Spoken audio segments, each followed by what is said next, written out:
الحمد لله وكفى وسلام على سيد الرسل وخاتم الأنبياء وعلى آله وأصحابه الأتقياء الذين هم خلاصة العرب العرباء وخير الخلائق بعد الأنبياء أما بعد فأعوذ بالله من الشيطان الرجيم بسم الله الرحمن الرحيم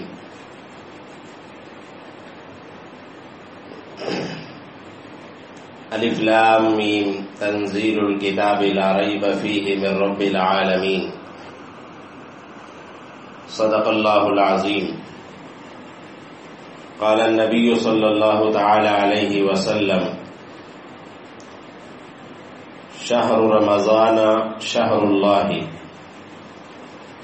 وشہر شعبان شہری شعبان المطہر ورمضان المکفر او کما قال علیہ الصلاة والتسلیم صدق اللہ العظیم وبلغنا رسوله النبی الامی الکریم ونحن على ذلك من الشاہدین والشاکرین والحمد للہ رب العالمین اللهم صل على سيدنا ومولانا محمد وعلى آل سيدنا ومولانا محمد وبارك وسلم وصل عليه. واجب الاحترام معزز سامعین، ہمارے آج کے جمعۃ المبارک کے خطبہ کا عنوان شعبان کی نصف شعبان کی رات یعنی المعروف شب برات کی فضیلت کے حوالے سے ہے. اسی حوالے سے چند باتیں آپ حضرات سے گوش گزار کرنی ہیں. دعا ہے کہ اللہ تعالیٰ مجھے حق اور سچ کہنے کی اور ہم سب کو اس کے مطابق عمل کی توفیق عطا فرمائے. رمضان المبارک جیسے جیسے قریب آتا جاتا ہے، اللہ تعالیٰ نے اس مہینے کی رحمتیں اور اس کی برکتیں سمیٹنے کے لیے اہل اسلام کو پہلے سے تیار ہونے کے مواقع عطا فرمائے، تاکہ جب رمضان المبارک شروع ہو تو مسلمان پہلے سے اس کے لیے تیار ہوں اور اس کی کوئی گھڑی ان سے ایسی نہ گزرے جس میں وہ اللہ کی عبادت کے لیے اپنے آپ کو تیار نہ پائے. اسی لیے شعبان المعظم کے روزے بھی اللہ کے حبیب صلی اللہ علیہ وسلم نے رکھے، اور رمضان المبارک کے چاند کو تاکہ وقت پہ دیکھا جا سکے اس لیے شعبان المعظم کے چاند کی بھی اہمیت بیان فرمائی کہ تم اس کا چاند بھی دیکھنے کا اہتمام کرو تاکہ رمضان المبارک کا چاند دیکھنے میں تمہیں کوئی پریشانی لاحق نہ ہو. اور اس سے بھی پہلے دیکھیں نبی کریم صلی اللہ علیہ وسلم رجب کے حوالے سے یہ دعا فرماتے ہیں کہ اللہم بارک لنا فی رجب و شعبان، اے اللہ رجب اور شعبان کو ہمارے لیے بابرکت بنا اور ہمیں رمضان المبارک تک پہنچا. تو اس حدیث سے یہ بات پتہ چلتی ہے کہ رجب شروع ہوتا تھا تو آپ صلی اللہ علیہ وسلم رمضان کی سوچ رکھتے تھے کہ رمضان قریب آ گئے، اور 2 مہینے پہلے یہ دعا ہو رہی ہے کہ اللہ رجب اور شعبان کی برکت کے ساتھ ساتھ ہمیں رمضان تک پہنچا. اسی طرح نبی کریم صلی اللہ علیہ وسلم نے فرمایا کہ رمضان یہ اللہ کا مہینہ ہے، وشہر شعبان شہری، اور شعبان المعظم جو ہے یہ میرا مہینہ ہے. حضور نے اس کی نسبت اپنی طرف کی، اور پھر فرمایا شعبان المطہر، یہ شعبان جو ہے یہ نیکیوں سے پاک، یہ گناہوں سے پاک کرنے والا مہینہ ہے. اور ورمضان المکفر، اور جو رمضان کا مہینہ ہے وہ مکفر ہے، وہ گناہوں کو بالکل مٹا دینے والا مہینہ ہے. ایک حدیث میں جسے حضرت ابو سعید الخدری رضی اللہ تعالی عنہ روایت کرتے ہیں، آپ فرماتے ہیں کہ نبی کریم صلی اللہ علیہ وسلم نے فرمایا الا ان شہر رجب شہر اللہ، کہ رجب کا جو مہینہ ہے یہ اللہ کا مہینہ ہے اور شعبان میرا مہینہ ہے، اور فرمایا ورمضان شہر امتی، اور جو رمضان ہے یہ میری امت کا مہینہ ہے، یہ میری امت کا مہینہ ہے، اس میں میری امت کے اللہ تعالیٰ ان پہ اپنی رحمتوں کے دروازے کھول دیتے ہیں اور اس امت کو ایک موقع فراہم کرتے ہیں کہ وہ اپنے اللہ سے اپنی گناہ بخشوا لے، اپنے اللہ سے اپنی قربت بڑھائے اور اپنے اللہ سے اپنے گناہوں کو معاف کروائے۔ سامعین محترم، حضرت اسامہ بن زید رضی اللہ تعالیٰ عنہ اس حدیث کے راوی ہیں۔ سنن نسائی میں امام احمد بن شعیب رحمہ اللہ نے اس روایت کو نقل فرمایا کتاب الصوم میں۔ آپ فرماتے ہیں کہ نبی کریم صلی اللہ علیہ وسلم نے فرمایا ذاک شہر یغفل الناس عنہ بین رجب و رمضان، یہ وہ مہینہ ہے جو رجب اور رمضان کے درمیان آتا ہے اور لوگ اس سے غفلت برتتے ہیں۔ وہو شہر، یہ ایسا مہینہ ہے ترفع فیہ الاعمال الی رب العالمین، اس مہینے میں رب العالمین کی طرف انسانوں کے اعمال بلند کیے جاتے ہیں۔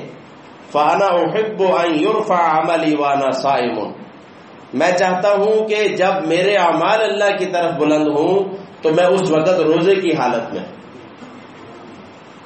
دیکھیں، ایک ورکر جو ہوتا ہے اس کی خواہش ہوتی ہے کہ جب اس کا باس اسے دیکھے تو وہ کام میں مصروف ہو، تو جب وہ کام میں مصروف ہو اور اس کے بڑے اسے محنت کرتے ہوئے دیکھیں تو اس کا مطلب یہ ہوتا ہے کہ ان کا اعتماد اس پہ بڑھے گا، اسے شاباش ملے گی اور وہ اسے اچھا انسان سمجھیں گے، چونکہ وہ کام میں مصروف ہے، غفلت میں نہیں پڑا ہوا۔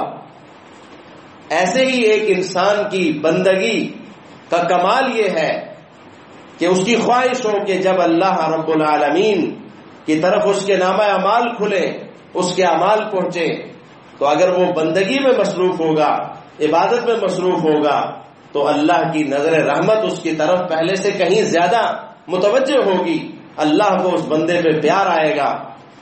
ہم اور آپ تو گناہگار لوگ ہیں، آپ دیکھیں اللہ کے حبیب صلی اللہ علیہ وسلم یہ تمنا فرما رہے ہیں کہ میں چاہتا ہوں کہ جب میرے اعمال اللہ کے ہاں پیش ہوں تو اس وقت میں روزے کی حالت میں۔ یہ میری اور آپ کی بھی یہ خواہش ہونی چاہیے کہ ہم جب بھی ہمارے اعمال اللہ کے ہاں پیش ہوں، جس رات میں بھی پیش ہوں، ہماری کیفیت یہ ہو کہ ہم اللہ کی عبادت میں مصروف ہیں۔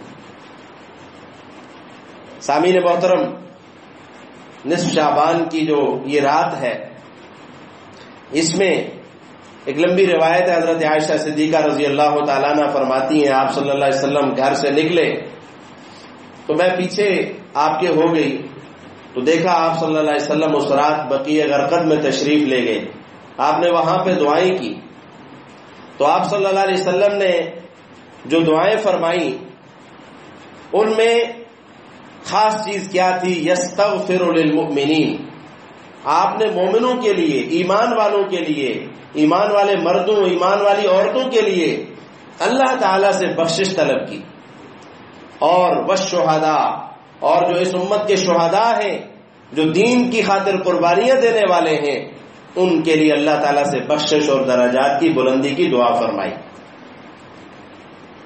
حضرت ابو امامہ الباہلی رضی اللہ تعالی عنہ وہ اس روایت کو نقل فرماتے ہیں جسے مصنف عبد الرزاق میں نقل فرمایا گیا۔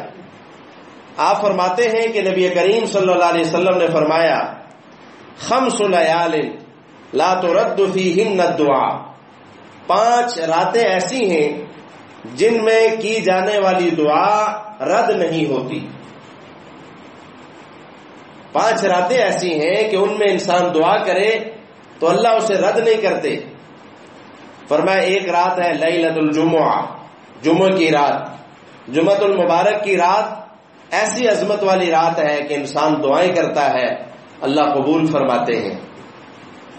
اور وَأَوَّلُ لَيْلَةٍ مِّن رجب، رجب کے مہینے کی پہلی رات، وَلَيْلَةُ النِّصْفِ مِن شعبان، اور شعبان کی نصف والی جو رات ہے اس رات کی دعا بھی اللہ قبول فرماتے ہیں. اور عید الفطر اور عید الاضحیٰ، عیدین کی راتوں کی دعائیں، اگر ہمیں موقع ملے اس رات میں عبادت کرنے کا، جتنی اللہ توفیق دے، انفرادی طور پہ عبادت ہر رات میں کرنی چاہیے. کہتے ہیں کہ انسان کی ہر شب لیلۃ القدر ہے اگر وہ اس کی قدر کو سمجھے. اگر نہ سمجھے تو آپ دیکھیں لیلۃ القدر جیسی عظمت والی رات، اس رات میں بھی لوگ بازاروں میں اور گلی محلوں میں اور کہاں کہاں گھوم پھر رہے ہوتے ہیں. کہتے ہیں یہ تو پیسے کمانے والی رات ہے. جو رمضان کی آخری راتیں ہوتی ہیں، تاک راتیں خصوصاً، ان میں بھی لوگ پھر موقع نہیں ملتا ان کو کہ وہ اللہ کے آگے ایک سجدہ کر سکیں. اللہ نے قرآن پاک میں فرمایا نا کہ وَلَا تَكُونُوا كَالَّذِينَ نَسُوا اللَّهَ فَأَنسَاهُمْ أَنفُسَهُمْ، ان لوگوں جیسے مت ہو جنہوں نے اللہ کو بلایا تو پھر اللہ نے انہیں اپنا آپ بھی بلا دیا. پھر انہیں اپنا بھی خیال نہیں رہا کہ میری صحت میں بھی کوئی اثر، میں بیمار ہو جاؤں گا. وہ کہتے ہیں نہیں، بس پیسے ہونے چاہیے، بیماری سے چھوڑے کیا ہو. پھر وہ ان راتوں میں بھی احساس نہیں پیدا ہوتا. اس لیے سامعین محترم، ہر رات ہمارے لیے قیمتی ہے. ہم ان راتوں کا انتظار نہ کریں کہ فلاں رات آئے گی تو اس دن میں جاگوں گا. ہر رات میں اللہ کی توفیق اللہ سے مانگیں، اور جتنا موقع ملے ضرور اللہ سے توبہ کر کے، اللہ سے معافی مانگ کے، اپنے گناہوں پہ استغفار کر کے پھر نیند کے بستر پہ لیٹیں. حضرت معاذ بن جبل رضی اللہ تعالیٰ عنہ فرماتے ہیں، امام ترمذی رحمہ اللہ نے اپنی سنن میں اس روایت کو نقل فرمایا. آپ فرماتے ہیں کہ نبی کریم صلی اللہ علیہ وسلم نے فرمایا، من احیا اللیالی الخمس وجبت لہ الجنہ، جس بندے نے ان 5 راتوں کو اپنی عبادت سے زندہ کیا اس کے لیے جنت واجب ہو گئی.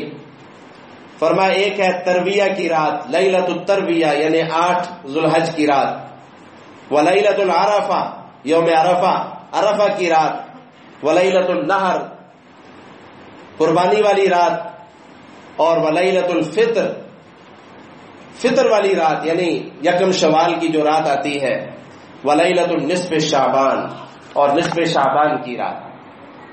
تو اس رات میں بھی انسان کوشش کرے کہ کم سے کم اس میں جتنی اللہ اسے ہمت دے، استطاعت دے، کوئی ضروری نہیں ہے، کوئی فرض واجب نہیں ہے، لیکن توفیق ملے تو کچھ نہ کچھ ضرور عبادت بجا لائے. اور ویسے بھی اللہ تعالیٰ نے اہل ایمان کی جو صفات بیان فرمائی، اس میں اللہ تعالیٰ فرماتے ہیں، سورہ فرقان میں بہت ساری صفات بیان فرمائی اہل ایمان کی. وہاں اللہ رب العالمین فرماتے ہیں، وَعِبَادُ الرَّحْمَنِ الَّذِينَ يَمْشُونَ عَلَى الْأَرْضِ هَوْنًا وَإِذَا خَاطَبَهُمُ الْجَاهِلُونَ قَالُوا سَلَامًا. اس کے بعد اللہ فرماتے ہیں، وَالَّذِينَ يَبِيتُونَ لِرَبِّهِمْ سُجَّدًا وَقِيَامًا. ایمان والے وہ ہیں جو راتوں کو سجدوں اور قیام کی حالتوں میں گزار دیتے ہیں، جنہیں اللہ یہ توفیق دیتا ہے کہ وہ اپنی راتیں اپنے رب کے ساتھ محبت بڑھانے میں گزار دیتے ہیں. اس لیے اقبال نے بھی کہا تھا کہ عطار ہو، رومی ہو، رازی ہو، غزالی ہو، کچھ ہاتھ نہیں آتا بے آہ سحر گاہی.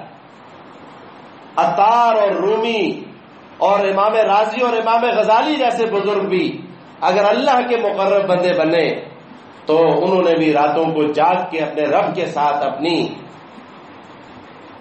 قربت کو بڑھایا تو اللہ نے ان کے مقام کو بلند کیا. سحر گاہی کے بغیر کچھ حاصل نہیں ہوتا. ویسے بھی حدیث مبارکہ میں آتا ہے، ہر رات کو اللہ رب العالمین صبح کے اوقات میں، تہجد کے اوقات میں اللہ اپنے بندوں سے مخاطب ہو کے کہتا ہے کوئی بخشش مانگنے والا کہ میں اس کی بخشش کر دوں، ہے کوئی عافیت مانگنے والا میں اسے معاف کر دوں، ہے کوئی رزق مانگنے والا کہ میں اس کا رزق بڑھا دوں. لیکن ہمارے ہاں تو معاملات ہی عجیب ہو گئے. ہم اس وقت تک جاگتے ہیں، رات کو 1 بجے 2 بجے تک، اور جب اللہ کی رحمت متوجہ ہونے کا وقت آتا ہے تو اس وقت ہم بڑے فخر سے کہتے ہیں میں تو رات کو 2 بجے سوتا ہوں اور اگلے دن جناب 12-1 بجے اٹھ کے ناشتہ کرتا ہوں. اس کو بھی بڑے فخر سے کہتے ہیں. تو پھر ہم برکت کی بھی دعائیں اللہ سے، برکت کی امیدیں بھی رکھے بیٹھے ہوتے ہیں. ہم نے اپنا جو لائف سٹائل ہے، طرز زندگی ہے، اسے تبدیل کر دیا. تو اس لیے بیماریاں بھی بڑھتی ہیں، پریشانیاں بھی بڑھتی ہیں. جو اللہ سے برکت مانگنے کے مواقع ہوتے ہیں، اوقات ہوتے ہیں، ان میں تو ہم غافل ہوتے ہیں. اللہ ہمیں توفیق دے کہ ہم اپنی اصل کی طرف واپس لوٹیں. اور فرمایا جب انسان کو لیلۃ القدر کی رات میں بھی آتا ہے، انسان اس رات میں جب اللہ سے دعائیں مانگے تو کیا دعا؟ اللہم انک عفو تحب العفو فاعف عنی. اے اللہ تو معافی اور درگزر کرنے والا ہے، اللہ میرے ساتھ بھی درگزر والا معاملہ فرما دے. اور ایک دعا جو اللہ کے حبیب صلی اللہ علیہ وسلم پڑھا کرتے تھے ایسی مقدس رات میں، اعوذ بعفوک من عقابک، اللہ میں تیرے درگزر کی، تیری معافی کی پناہ چاہتا ہوں تیری سزا سے. واعوذ برضاک من سخطک، اللہ تیرے غصے سے تیری رضا کی پناہ چاہتا ہوں. واعوذ بک منک، اللہ میں تیری پناہ چاہتا ہوں. جل وجہک، تیری ذات بڑی عظمت والی ہے. لا احصی ثناء علیک، میں ایک کمزور سا بندہ، میں تیری تعریف کا احاطہ کیسے کر سکتا ہوں. انت کما اثنیت علی نفسک، اللہ تو ویسے ہی ہے جیسے تو نے اپنی تعریف کی. اس دعا کا اہتمام کریں جب بھی اللہ آپ کو توفیق دے، خصوصاً لیلۃ القدر کی رات میں. اس وقت تک اس دعا کو یاد کریں اور اس میں اس کا اہتمام کریں. سامعین محترم، حضرت عبداللہ بن عمرو بن عاص رضی اللہ تعالیٰ عنہ اس روایت کو نقل فرماتے ہیں کہ اس نصف شعبان کی رات میں لَيَطَّلِعُ اللَّهُ عَلَى خَلْقِهِ لَيْلَةَ النِّصْفِ مِنْ شعبان، اس رات میں اللہ تعالیٰ اپنے لوگوں کی طرف اطلاع حاصل کرتے ہیں، متوجہ ہوتے ہیں اور اپنے بندوں کی بخشش فرماتے ہیں. لیکن چند لوگ ایسے ہوتے ہیں جن کو بخشش کا پروانہ اس رات میں بھی، لیلۃ القدر کی رات میں بھی نہیں ملتا. ان میں سب سے پہلا شخص فرمایا وہ مشرک ہے، جو شرک کی حالت میں ڈٹا رہے، توبہ نہ کرے اور شرک کی حالت میں اس کی موت آ جائے، اللہ اسے معاف نہیں کرتے. والدین کے نافرمان کو اللہ معاف نہیں کرتے. کینہ پرور شخص کو اور قتل ناحق کرنے والے کو جب تک کہ وہ توبہ نہ کرے یا اس کی سزا یا اس کا فدیہ جو بھی اس کے معاملات ہیں وہ نہ وہ برتے، اس کے ساتھ وہ نہ ہو، تو اللہ اس کو معاف نہیں کرتا. فرمایا اسی طرح زانی شخص کو اور شرابی کو اور اسی طرح قطع رحمی کرنے والے اور بت پرستی کے لیے مجسمہ سازی جو کرتے ہیں وہ، اور چغل خور اور اس طرح کے لوگوں کو اللہ تعالیٰ اس رات میں بھی، مقدس راتوں میں بھی اللہ انہیں معاف نہیں کرتا. ہاں توبہ کر لیں، اپنے گناہوں سے معافی مانگ لیں. الا من تاب وآمن وعمل عملا صالحا، ہاں جو شخص توبہ کرے، ایمان لے آئے اور ایمان لانے کے بعد نیک اعمال کرے، فاولئک یبدل اللہ سیئاتہم حسنات، ان لوگوں کے لیے اللہ کی خوشخبری یہ ہے کہ ان لوگوں کے اللہ گناہ بھی نیکیوں میں بدل دے گا. اور اس رات میں جو منکرات ہیں ہمارے معاشرے میں، جیسے ہم قبروں پہ جا کے وہاں پہ آگ جلاتے ہیں، موم بتیاں جلاتے ہیں، اور قبر میں جا کے تو وہاں تو اللہ سے معافی مانگیں، اس کے لیے بخشش کی دعا کریں. اوپر جا کے اگر آپ نے آگ جلا دی تو یہ تو ویسے ہی اس کی ادب کے بھی خلاف ہے. تو اس لیے اس طرح کی منکرات سے بچنا، آتش بازی اور دیگر جو ہے ہمارے معاشرے میں پھیلی ہوئی جو منکرات ہیں ان سے بچیں اور جتنی اللہ عبادت کی توفیق دے انفرادی سطح پہ اس کو ضرور کریں. اللہ تعالی ہم سب کو اعمال کی توفیق عطا فرمائے. وما علینا الا البلاغ المبین.